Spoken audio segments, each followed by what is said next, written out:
ഇനിയൊരു കളങ്കം ഉണ്ടാവണ്ട.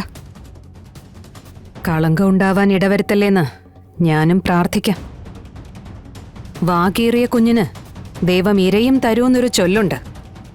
ഇവർക്ക് തല ചായ്ക്കാനൊരു സ്ഥലമല്ലേ, അതിന് സർവേശ്വരൻ ഒരു വഴി കാണിക്കാതിരിക്കില്ല. എന്തോ വലിയ കഷ്ടകാല സമയത്ത് അവൻ എന്നെ കൈവക്കാൻ തോന്നിയെന്ന് ഞാൻ അവനെ കൊണ്ട് പറയിപ്പിക്കും. ഭക്ഷണമൊന്നും തന്നെത്താൻ ഉണ്ടാക്കാൻ പറ്റുമെന്ന് തോന്നുന്നില്ല. വാങ്ങിക്കൊണ്ടൊന്നും കൊടുക്കണ്ടല്ലോ. അയ്യോ വേണ്ട, ഞങ്ങളടുത്തുണ്ടല്ലോ. ശിവേട്ടന്റെ കാര്യങ്ങളൊക്കെ ഞങ്ങൾ നോക്കിക്കോളാം. ചന്ദ്രയെ പോലെ തന്നെയാ ഞാനും ശിവേട്ടന്. ചന്ദ്രയുടെ സ്ഥാനത്ത് ഇന്ന് ഞാനെല്ലാം വേണ്ട പോലെ ചെയ്തോളാം. ചേച്ചി ധൈര്യമായിട്ട് പൊയ്ക്കോ.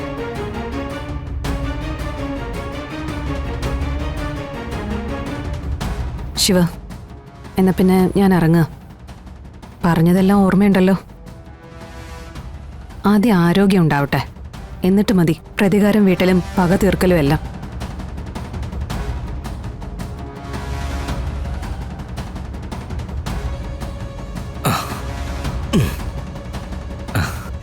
കുടിക്കാൻ വെള്ളമോ മറ്റോ വേണോ?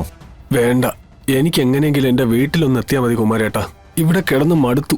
ആ, ഡിസ്ചാർജ് ആയല്ലോ. ശോഭനയും കൊച്ചും വന്നാ നമുക്കങ്ങ് പോവാലോ. മടുത്തു. ജീവിതത്തിന്റെ പകുതി ഭാഗവും ഹോസ്പിറ്റലിൽ കിടന്ന പോലത്തെ അവസ്ഥയാ.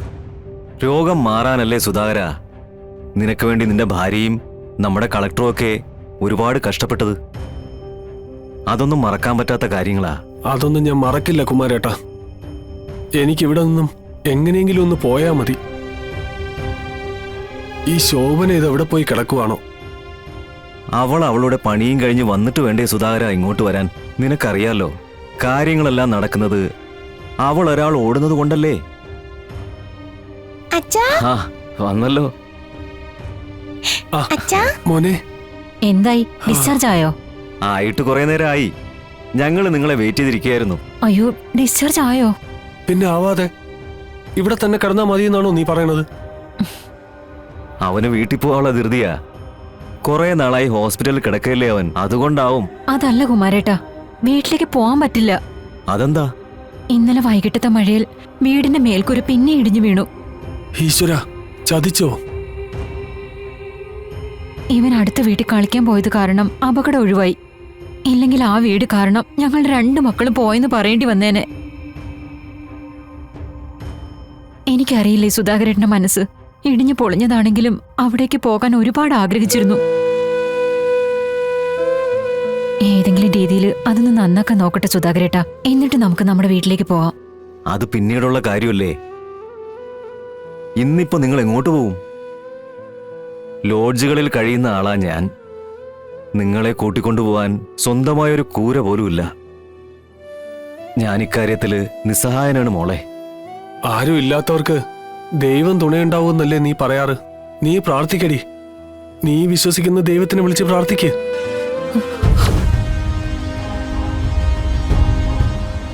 ആരെങ്കിലും സഹായത്തിന് വരുമോന്ന് നോക്കാം.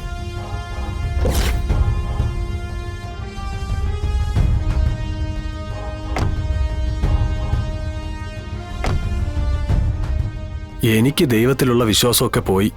അതുകൊണ്ട് ഞാൻ വിളിച്ച ഒരു ദൈവവും എന്റെ നേരെ കണ്ണു തുറക്കില്ല. എനിക്കറിയാം. തുറക്കുമായിരുന്നെങ്കിൽ എനിക്ക് എന്റെ മോളെ നഷ്ടപ്പെടുമായിരുന്നു. അങ്ങനെയൊന്നും പറയല്ലേ സുധാകരേട്ടാ. ഇന്നലെ വീട് ഇടിഞ്ഞു പൊളിഞ്ഞു വീണപ്പോ നമ്മുടെ മോൻ എവിടെയായിരുന്നു? അടുത്ത വീട്ടിലല്ലായിരുന്നോ? ഇവനെ അങ്ങോട്ട് മാറ്റിയതാരാ? ഈശ്വരൻ തന്നെയല്ലേ? ആ, മാഡം വന്നല്ലോ. മാഡം, കുമാരേട്ടൻ ഇവിടെ ഉണ്ടായിരുന്നോ? ഉവ്, ഞാനിപ്പോ മാഡത്തിന്റെ കാര്യം ഓർത്തതേ ഉള്ളൂ. എന്താ മോനെ, സുഖമായിട്ടിരിക്കുന്നില്ലേ? മാഡം ഇരുന്നാട്ടെ. ആ, അനു ഇനി തരൂ.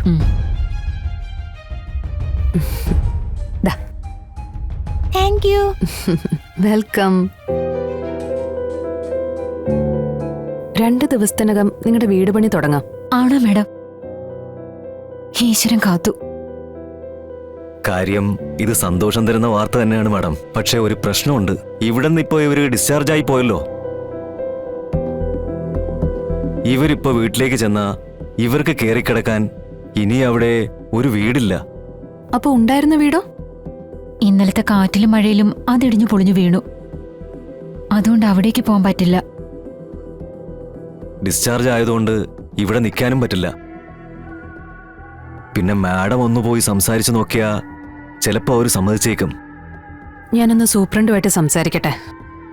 ഓപ്പറേഷൻ കഴിഞ്ഞ ആളല്ലേ, സമ്മതിച്ചാ നമുക്ക് മറ്റൊരു സ്ഥലം നോക്കി പോകേണ്ട ആവശ്യമില്ലല്ലോ. ആ നമസ്കാരം.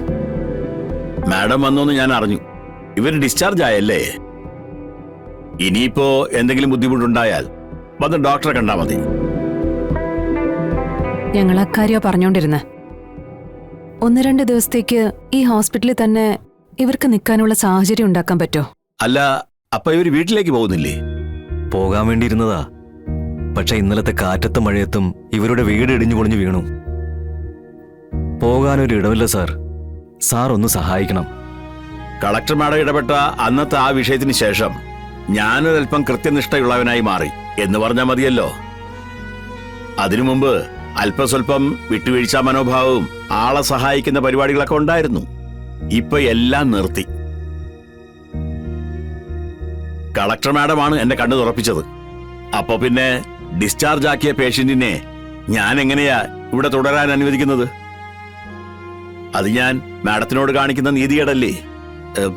പിന്നെ നമ്മൾ നിയമം നോക്കിയാ അതൊരു തെറ്റായ പ്രവണതയല്ലേ? ഡിസ്ചാർജ് ആയി പോയതുകൊണ്ടാണ് കേട്ടോ ഞാൻ ഇങ്ങനെയൊക്കെ പറയുന്നത്.